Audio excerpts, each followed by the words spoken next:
ఆంధ్రప్రదేశ్ రాష్ట్రంలో ప్రభుత్వ పరంగా ఉండే నామినేటెడ్ పదవులు భర్తీ చేయడానికి రంగం సిద్ధమైంది. దానికి కొంతమందిని ప్రత్యేక టీముని తెలుగుదేశం పార్టీ తరపున నాయకులను ప్రభుత్వ అధికారులను కలిపి ఒక కమిటీని వేసి త్వరితగతిన రాష్ట్రంలో ఉన్న అన్ని నామినేటెడ్ పదవులను నింపాలనే ఆలోచనలో చంద్రబాబు నాయుడు ముఖ్యమంత్రి ఉన్నారు. నామినేటెడ్ పదవుల్లో దేవాలయాల కమిటీలు, పాలక మండళ్ళు, అలాగే మార్కెట్ యార్డులు చైర్మన్లు, డైరెక్టర్లు, నీటి సంఘాలు, సహకార సంఘాలు, వివిధ కార్పొరేషన్లు చైర్మన్లు, డైరెక్టర్లు, కుల సంఘాలకు సంబంధించి ఫెడరేషన్ చైర్మన్లు, డైరెక్టర్లు. ఇక ఇది అయిపోయిన తర్వాత, నామినేటెడ్ పదవులు అయిపోయిన తర్వాత రాబోయే 2 సంవత్సరాల తర్వాత జరగబోయే స్థానిక సంస్థ ఎన్నికల్లో సర్పంచి, వార్డు మెంబర్లు, ఎంపీటీసీ, జడ్పీటీసీ, జిల్లా పరిషత్ చైర్మన్లు, కౌన్సిలర్లు, కార్పొరేటర్లు,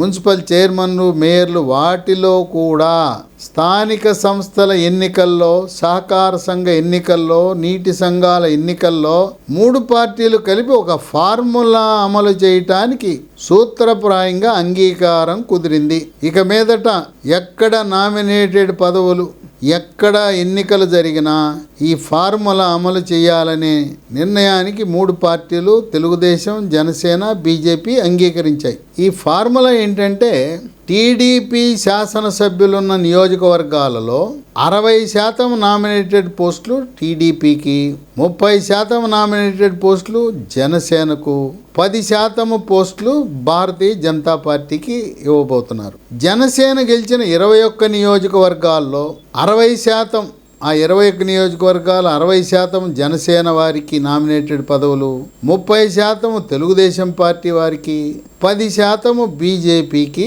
లభిస్తాయి.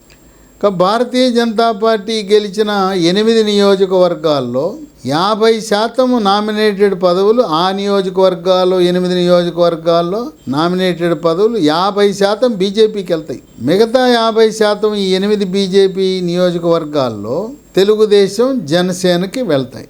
ఈ విధంగా ఈ పదవుల పంపిణీ రాష్ట్ర స్థాయి, జిల్లా స్థాయి, నియోజకవర్గ స్థాయి, మండల స్థాయి, వీటన్నిటిలో కూడా ఈ యొక్క ఫార్ములా అవలంబించాలనే ఆలోచనలో ఉన్నారు. అలాగే విద్యా కమిటీలు ఉంటాయి, స్కూళ్ళకు విద్యా కమిటీలు నిర్వహిస్తారు. ఆహార సలహా మండళ్ళు ఉంటాయి. హాస్పిటళ్లకు ప్రాథమిక ఆరోగ్య కేంద్రము, కమ్యూనిటీ హెల్త్ సెంటర్లు, ఏరియా హాస్పిటళ్ళు, జిల్లా ఆసుపత్రులు, బోధనాసుపత్రుల్లో ఈ యొక్క కమిటీలు ఉంటాయి. నామినేటెడ్ పదవులు హాస్పిటల్ అడ్వైజరీ కమిటీలు ఉంటాయి.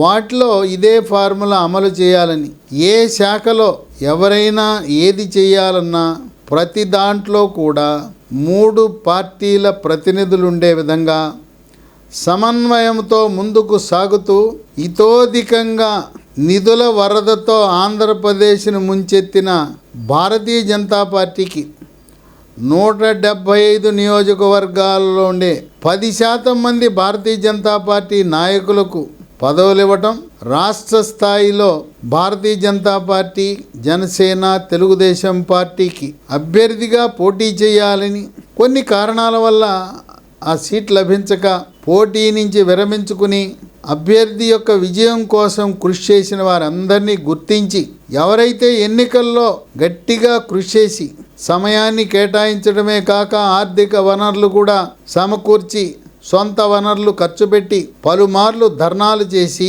పోలీస్ స్టేషన్లలో అరెస్ట్ అవటం, జైలుకు వెళ్ళటం, ఇలా గత వైఎస్ఆర్సీపీ ప్రభుత్వంలో బాధితులు ఎవరైతే ఉన్నారో వాళ్ళకి ప్రాముఖ్యత ఇచ్చి త్వరలో ఈ నామినేటెడ్ పదవులు నింపటం ద్వారా ఈ 5 సంవత్సరాల కాల వ్యవధి పూర్తయ్యేలోపే 3 టీంలకు 3 అవకాశం కల్పించాలనే భావనలో ఉన్నారు. త్వరలో తిరుమల తిరుపతి దేవస్థానం, సింహాచల దేవస్థానం, అన్నవరం దేవస్థానం, కనకదుర్గ విజయవాడ దేవస్థానం, శ్రీశైల దేవస్థానం లాంటి ప్రముఖ దేవాలయాలకు కూడా పాలక మండలి నియమించి, టీటీడీ ట్రస్ట్ బోర్డు చైర్మన్ పదవి అయితే అది ఒక మంత్రి కంటే కూడా ఉన్నత గౌరవం పొందే పదవి.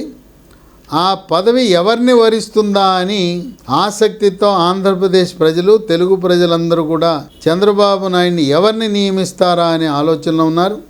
అలాగే ఆంధ్రప్రదేశ్ రాష్ట్రం నుంచి 2 గవర్నర్ పోస్టులు తెలుగుదేశం పార్టీ వారికి అవకాశం కల్పించమని చంద్రబాబు నాయుడు ప్రధానమంత్రి మోదీని కోరటం జరిగింది. ఆ 2 పోస్టులు కూడా 1982 సంవత్సరం నుంచి పార్టీని నమ్ముకుని ఉండి పార్టీ మారకుండా విశేషమైన కృషి చేసిన సీనియర్లు అశోక్ గజపతి రాజు, అలాగే యనమల రామకృష్ణుడు. వీళ్ళిద్దరినీ కూడా 2 రాష్ట్రాలకి గవర్నర్గా పంపే ఆలోచన ఉంది. చంద్రబాబు నాయుడు ప్రతిపాదనని వాళ్ళు అంగీకరించి త్వరలో వారిద్దరినీ కూడా గవర్నర్లుగా పంపి వాళ్ళని గౌరవించే కార్యక్రమాన్ని చేపడతారని చెప్పి సోషల్ మీడియాలో విస్తృతంగా ప్రచారంలో ఉన్నాయి. ఆశావహులు అనేక మంది తమ వంతు ప్రయత్నాలను శాసనసభ్యుల ద్వారా, మంత్రుల ద్వారా, పార్టీ నాయకుల ద్వారా వారు చేసిన సేవలను బయోడేటా రూపంలో రూపొందించి జిల్లా కార్యాలయాలకు, రాష్ట్ర కార్యాలయాలకు పంపి వారి యొక్క అదృష్టాన్ని పరీక్షించుకుంటున్నారు.